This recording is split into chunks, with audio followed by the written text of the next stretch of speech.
ওনার যখন উপযুক্ত সময় হবে তিনি আসবেন, কিন্তু তার মায়ের প্রতি যে দায়িত্ব তিনি যেটা পালন করছেন, এই দায়িত্ব অপরিসীম দায়িত্ব পালন করছেন।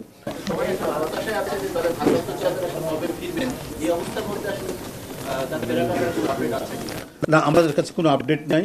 যথাসময়ে এবং যখন হবে, মানে উপযুক্ত মনে হবে ওনার আসার, সেটা তিনি করছেন। এবং মানে তার মায়ের জন্য, আমাদের চেয়ারপারসনের জন্য তিনি উদ্বেগ উৎকণ্ঠায় সময় কাটাচ্ছেন। আমি যতটুকু জানি প্রতি মুহূর্তে দায়িত্বরত চিকিৎসকদের সাথে তিনি সবসময় কথা বলছেন এবং তাকে বিদেশ নিয়ে যাওয়ার ব্যাপারে তার শারীরিক অবস্থা কখন কিভাবে হবে এই নিয়ে আমি বলবো যে উনি ঘুমানোর সময় পায় কিনা সন্দেহ রয়েছে।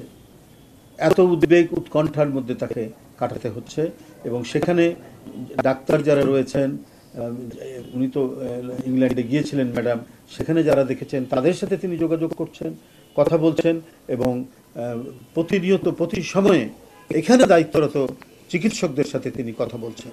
তো সুতরাং বাংলাদেশের রাজনীতি এবং সব মিলিয়ে দলের আরও নেতৃবৃন্দ আছে, সবার পরামর্শক্রমে ওনার যখন উপযুক্ত সময় হবে তিনি আসবেন, কিন্তু তার মায়ের প্রতি যে দায়িত্ব তিনি যেটা পালন করছেন, এই দায়িত্ব অপরিসীম দায়িত্ব পালন করছেন, সেটা আমরা মোটামুটিভাবে উপলব্ধি করছি, জানছি এবং আমরা বুঝতে পারছি।